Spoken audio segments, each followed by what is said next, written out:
I think kanina sinabi ko sa inyo na 6 p.m. darating ang Pangulong Duterte sa confirmed na sa NAIA Terminal 3. NAIA Terminal 3. Gabi pinakita ko sa inyo yung warrant of arrest kay General Danao. Ngayon, mga palangga,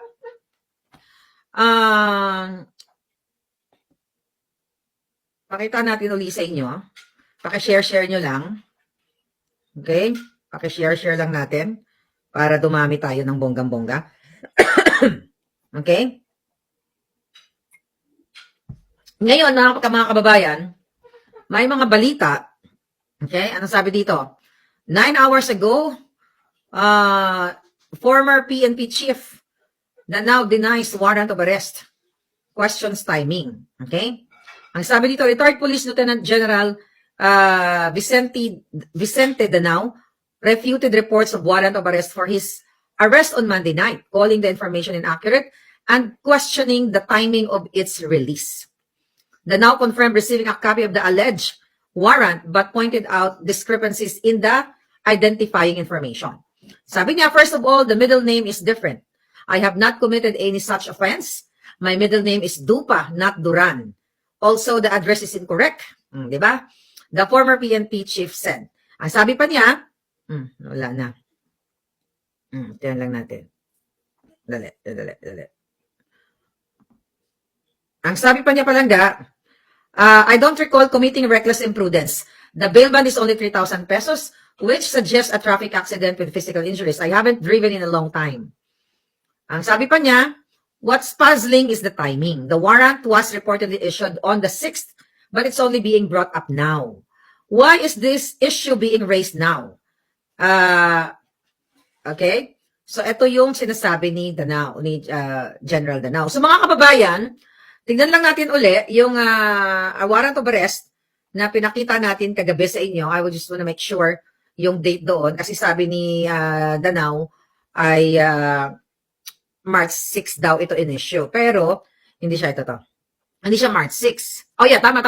March 6, Service alias Vicente Danao Duran. O tama, Duran. Mali yung kanyang, ang kanyang apelyido dito. Ito yung warrant of arrest na pinakita natin kagabi. So ngayon, mga kababayan, sa mga OFW, sa lahat ng mga nanonood na nakakaabot ng vlog na ito, so kailangan nyo ipakita ang suporta natin sa Pangulong Duterte. Darating po siya ng alas 10 ng umaga. So, dapat before 10, kung nandyan kayo sa Karatig Puok, sa Karatig area na yan, malapit sa area na yan, ay sana ipakita natin yung suporta natin kay Pangulong Duterte. Kasi nga, nung pinakita ko sa inyo yung warrant of arrest na yan, mga kababayan, ito ay plano talaga ni Liza Tanas dahil based niya sa pag-check ni Spokesman Roque dito sa ICC, kung siya ba ay may warrant of, kung si Pangulong Duterte ba ay may warrant of arrest. Ang sabi ay wala sa dokumento, o walang makitang dokumento na siya ay, okay? Ayun, mukhang maraming tao na. Dali, tignan natin. Tignan ko lang kasi may nagsisend sa atin na video. Okay, tignan natin kung may mga police. So far, wala pa namang medyo hindik-hindik na mga eksena. So gusto ko manawagan sa inyo mga palangga, ipakita natin kay Pangulong Duterte ang suporta natin sa kanya. So yung mga kamag-anak nyo na walang gagawin ngayong araw na ito, o kapitbahay ninyo, or mga kaibigan ninyo, kayo mismo ay pumunta kayo dyan, ipakita ninyo yung support para ma-witness ninyo just in case na siya ay harasin ng mga tao ni Bangag at ni Liza Tanas. Kasi itong warrant of arrest na ito, di ba, nakalagay doon pangalan ni Danao and 80 others.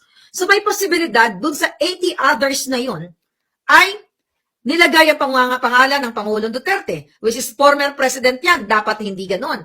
Dapat kapag former president ka, kung may warrant of arrest man, dapat yan ay transparent ang gobyerno ni Bangag. Transparent siya kung totoo na may ICC, di ba? Yung kanyang secretary dyan na sangkot sa nakatanggap ng 206 million pesos na kontrata bago siya inupo. Yan si Jay Ruiz, di ba? Ang sabi niya, nung tinanong siya during sa press conference, mga palangga, I've heard na mayroon daw. Di? Parang I've heard, more on speculation at walang certainty. So, naliwanag na natin yan. PCO ka, sangay ka ng gobyerno. Dapat mayroon kayong ugnayan, may pag-uusap ang DOJ, may pag-uusap ang DFA. Di ba? Pero nga napag-alaman natin, ayon sa pag-research at pag-inquire din ng ating mga magagaling na abogado like Harry, ang dami nag-inquire na walang standing warrant of arrest from ICC and the fact na wala na nga tayo dyan. So, ito yung pagtatraidor ni Bangag Jr. Kaya, kayo pong mga OFW, mga palangga. Okay? Kayo mga OFW, pakiusapan ninyo ang inyong mga kamag-anak na